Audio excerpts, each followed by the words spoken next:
Hi friends, అందరు ఎలా ఉన్నారు? మేము అహోబిలం వెళ్ళామండి. అక్కడ నవనరసింహస్వాములు అని చెప్పి 9 మంది నరసింహస్వాముల టెంపుల్స్ ఉంటాయంటండి. అందులో మేము టైం సరిపోక 4 చూసాము. ఆ 4లో ఇదొక నరసింహస్వామి టెంపుల్ అండి. ఈ స్వామివారి టెంపుల్కి వెళ్ళడానికి ఇదంతా నల్లమల ఫారెస్ట్లోంచి వెళ్ళాలంట. ఈ ఫారెస్ట్ అయితే భయంకరంగా ఉందండి. ఈ ఫారెస్ట్‌లో వెళ్ళడానికి మేము చాలా భయపడ్డాము. ఫస్ట్ సిమెంట్ రోడ్డు నీట్‌గా ఉంది. తర్వాత వచ్చేసి ఒక హాఫ్ అన్ అవర్ జర్నీ మొత్తం ఇలా మట్టి రోడ్డే ఉంది. చుట్టుపక్కలైతే ఏమి మనిషి కూడా లేడు. ఫోన్ సిగ్నల్ కూడా పోయింది మాది. ఇంకా మాకు ఎలాంటి సమాచారం కూడా లేదు. చాలా రిస్క్‌తో కూడిన జర్నీ అండి. చాలా భయపడ్డాం మేము.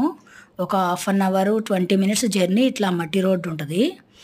జర్నీ అయితే ఎక్సలెంట్‌గా ఉందండి. కానీ విపరీతంగా భయపడ్డాం మేము. నెక్స్ట్ వచ్చేసి మట్టి రోడ్డు తర్వాత ఈ విధంగా గతుకులు రోడ్లు భయంకరంగా ఉన్నాయి.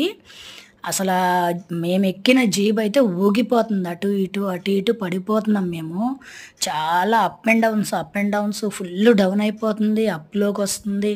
ఆ రిస్క్ జర్నీ చేసాము. ఎంత భయపడ్డామంటే, దేవుళ్ళు ఇంత లోపల ప్రదేశాల్లో ఎందుకుంటారా అనిపించింది నాకు. అంత భయం పడ్డానండి నేను. మేము పోనీ దిగి కొంచెం దూరం నడుద్దామా అంటే, అక్కడ పులులు అవన్నీ ఉంటాయంట. ఆళ్ళేమో భయపెట్టారు జాగ్రత్తగా ఉండండి అని. మా బ్యాడ్ లక్ ఏంటంటే మాకు డోర్లు లేని జీప్ వచ్చింది. అక్కడ ఏంటంటే వాళ్ళకి ఒక కోడ్ ఉంటదంట. దాని ప్రకారమే వెహికల్స్ ఇస్తారంట. మాకు ఈ వెహికల్ వచ్చింది. చాలా భయపడ్డామండి.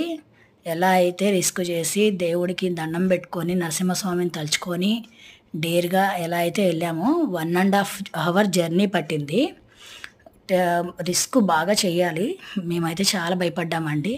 మా వారు మళ్ళీ మధ్యలో నన్ను సెటైర్‌లు ఏస్తున్నారు. భయపడుతున్నావా అని ఆయనే ఫ్రంట్ కూర్చొని ఊగిపోతున్నారు. ఈ విధంగా అసలు రోడ్డయితే చాలా భయంకరంగా ఉన్నాయి. మా ముందొచ్చేసిన జీపులు అయితే మాకన్నా ముందే వెళ్ళిపోతున్నాయి. మేము కొంచెం వెనకబడ్డాము.